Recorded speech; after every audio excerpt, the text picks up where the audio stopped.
Rindu kami padamu ya Rasul, rindu tiada terperi. Berabad jarak darimu ya Rasul, serasa di kau di sini. Cinta ikhlasmu pada manusia bagai cahaya surga. Dapatkah kami membalas cintamu secara bersahaja?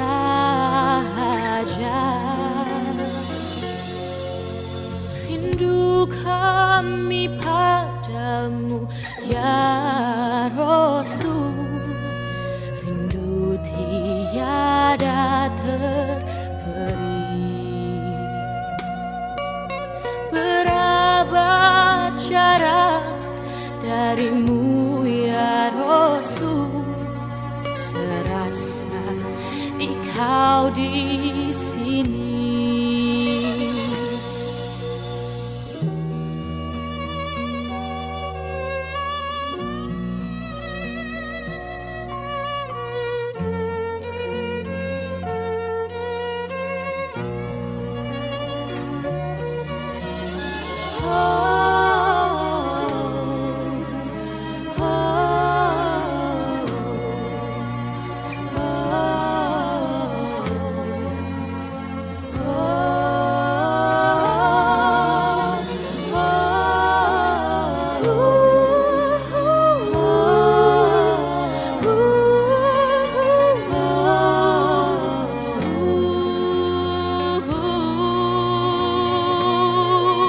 Cinta ikhlasmu pada manusia bagai cahaya surga.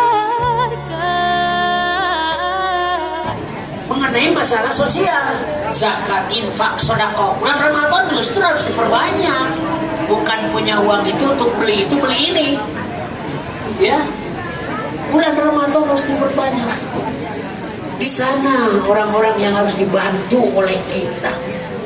Tadi mungkin saja tetangga kita dia orang baik, saum tapi tidak memiliki harta, kelihatannya capek gitu, untuk membeli makan dan minuman juga gitu. Kemudian pikirkan, kan sekarang mudah malahan. Cenah ya abdi di kampung. Can gaduh anu, can kersaum. Tah, kudu atoh eta teh. Bukan diterima di WA itu ayo we mentaan gitu. Jangan begitu. Kalau ada kasih, kalau tidak ada tidak dikasih oleh kita. Tidak usah diberi kalau tidak ada, hilangin saja. Ece oge sarua rada ripuh ayeuna teh gitu. Da geus pensiun cenah. Gitu si akang nage. Aya dina pensiunan teh. Papalata. Leuheung pensiunan mah teu digawe menang duit atuh. Atoh. Ya.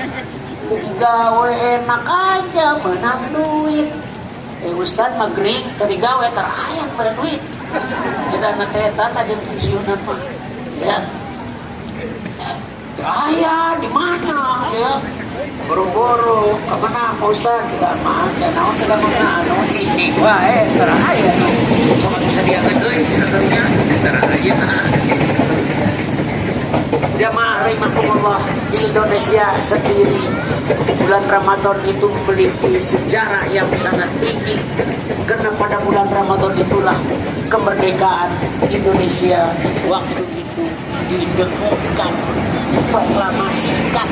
Bulan Ramadan itu ya sangat bagus sebenarnya ya, ini menjadikan masalah kemerdekaan itu sampai dilaksanakan pada bulan Ramadan ya, itu kemerdekaan yang disebut Istiqlal.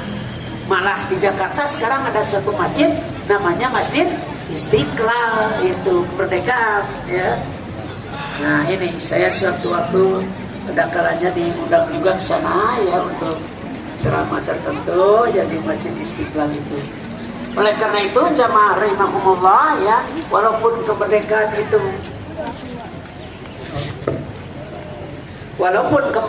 itu khususnya di Indonesia pada tahun 1945 ternyata memiliki sejarah tertentu ya untuk bangsa Indonesia. Kita tidak tahu ya apa alasannya pada waktu itu ya diproklamirkan kemerdekaan di Indonesia tanggal 17 Agustus 45, malah disebutkan jamnya juga jam 9 pagi tepat tanggal 9 Ramadan begitu.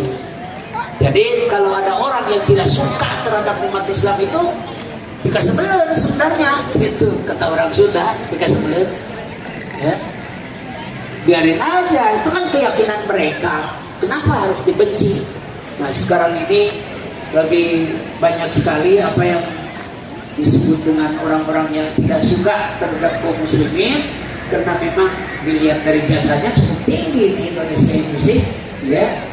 Oleh karena itu jamaah rahimakumullah, bila kita perhatikan bulan ini di Indonesia khususnya bukan hanya berbicara untuk umatnya tapi juga untuk bangsa. Kalau datang bulan Ramadan itu ingat ya bahwa dulu tanggal 9 Ramadan itu kemerdekaan di Indonesia. Karena itu ada yang disebut istilah Piagam Jakarta ya batang tubuh 45 itu undang-undang 45 sebut Jakarta Charter. Nah itu kalimat-kalimatnya itu ternyata dari Al-Quran juga ada kalimat rahmat Allah, Tuhan yang Maha Esa kan, la ilaha illallah itu kewajiban menjalankan syariat Islam bagi pemeluk-pemeluknya. Dulu itu seperti itu di Undang-Undang 45 itu ada kewajiban menjalankan syariat Islam bagi pemeluk-pemeluknya. Ada istilah persatuan, ada istilah hikmah, musyawarah, perwakilan, keadilan. Itu kan bahasa-bahasa Arab yang juga bahasa Al-Quran di situ. Ya, umat Islam sudah menjalankan syariatnya walaupun sedikit, ya itu sebenarnya harus dihormati ya.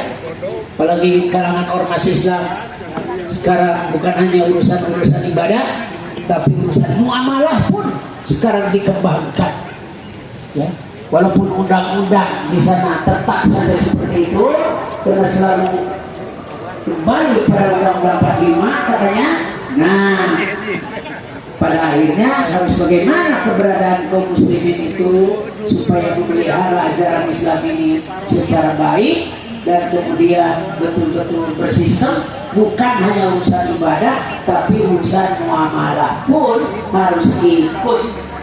Karena itu kalau berbicara muamalah khususnya masalah politik dan juga ekonomi, kita jelas sekali bagaimana Islam mengajarkan masalah politik ini, bagaimana Islam mengajarkan ekonomi ini. Nah karena itu yang namanya ribawi ya rente harus dijauhi oleh kita sekalian ya. Kemudian menggunakan dana-dana dari kita pun harus sangat apik. Saya sering mengatakan tentang satu dariah ini ya, apalagi di bulan Ramadan sekarang. Satu dariah itu maya zuzu tidak ada ilah fasad ya. Manu maya zuzu tidak ada ilah fasad, melarang yang boleh yang membawa kepada kerusakan. Itu harus dihindari. Ini boleh secara agama tapi membawa kerusakan ya. Karena itu saya sering mengatakan khususnya ke ibu-ibu tukang belanja ya, ibu di itu video gitu katanya sama itu sama aja ibu sama aja iya pakai cerakan di mana-mana katanya bogana warung batur teteh ya, harus hati-hati itu ya. Belanja sana kemari, beli itu beli ini, lihat dulu siapa yang punya perusahaannya itu ya. Jadi bapak-bapak bukan hanya melihat senang corona saha boga pabrikna eta masalahna kan ngajajah urang boga pabrikna ge lain dilin ujug gitu ta iya Bapak Dede tuh ini dia baru kata sama wae gitu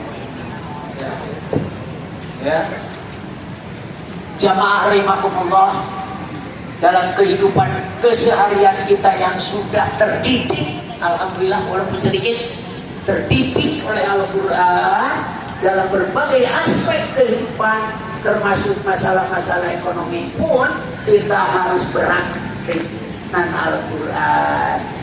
Jadi bukan hanya urusan halal saja, makanan minuman juga ya, tapi siapa yang punya pabriknya pun harus tahu gitu. Ini yang disebut sadu dariah ya. Jadi ada istilah sadu ad-dariah, menutup jalan. Maksudnya kita melarang melaksanakan sesuatu, makan sesuatu walaupun secara syar'i sudah boleh, tapi membawa kecelakaan bagi umat Islam ke depan. Karena itu bagi kita membeli minuman pun bukan hanya urusan halal saja, tapi siapa pemilik pabriknya. Memilih makanan pun bukan hanya urusan halal saja, siapa pemilik pabriknya. Ini penting sekali. Oleh karena itu jamaah rahimakumullah dalam kehidupan kita baik secara qaidi ya ataupun secara ekonomi ya, qaidi artinya akidah ya, terus ibadahnya juga, kemudian secara ekonomi kita harus tetap berpegang teguh kepada Al-Quran. Al-Quran mengingatkan kepada kita sekalian supaya bagaimana kita memanfaatkan kehidupan itu supaya tetap mendapat ridho Allah Subhanahu wa Ta'ala.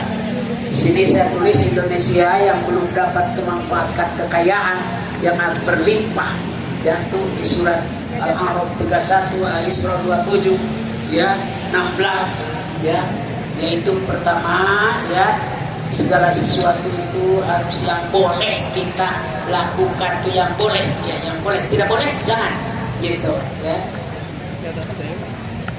Quran mengingatkan tuh, wakulu washrabu wala tusrifu innahu la yuhibbul musrifin. Makan minum jangan berlebihan, Allah tidak menyenangi orang-orang yang berlebihan itu ya. Kemudian dalam kehidupan tidak boleh ada kemubaziran ya. Tuh, mubazir itu tidak boleh ada tuh dari surat Al-Isra mulai ayat 27. Wala tubadzir tabdzira, jangan memubazir semubazirnya. Kalau sok ngarokok ulah dipicen tungtungna. Asupkeun tak kana ieu. Simpen menang 1 menit oke. Terus digayem cairna diminum ya dari sini itu. Jadi pada ibu-ibu yang suaminya suka corona ya, potong dipicen atuh itu kumpulkan dan digoreng gitu. Nanti akan disuguhkan ke AA gitu. AA sebut nama sing aki-aki ke AA sarua gitu ya. Nah, karena itu jamaah Allah tuh di surat Isra 16 itu nah berkemewahan ya. Kalau sudah berkemewahan mau kemana lagi kehidupan ini ya, manfaatkan kemewahan di dunia ini, apalagi di Indonesia, hasil daratan, hasil lautan mereka menangkan ayeuna itu tak harus jelas untuk siapa itu jamaah rahimakumullah.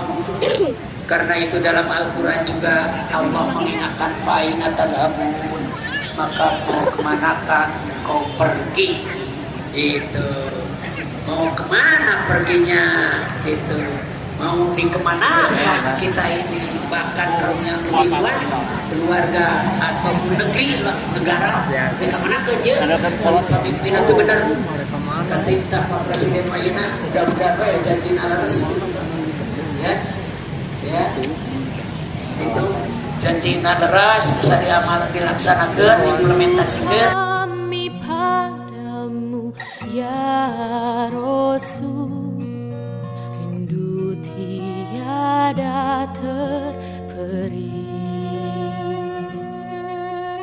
berabad jarak darimu ya Rasul, serasa di kau di sini. Cinta ikhlasmu pada manusia bagai cahaya surga. Dapatkah kami membalas cintamu secara bersahaja? Rindu kami padamu ya Rasul, rindu tiada terperi. Berabad jarak darimu ya Rasul, serasa di kau di sini.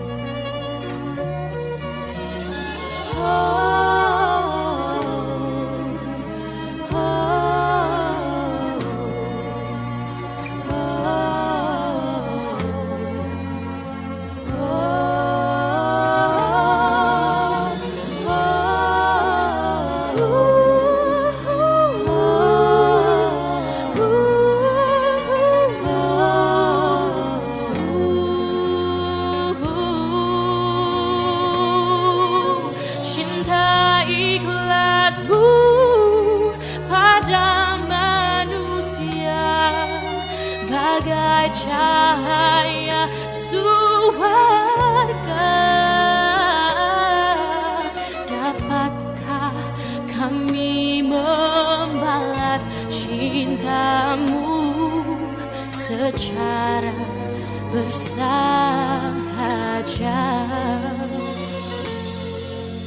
Rindu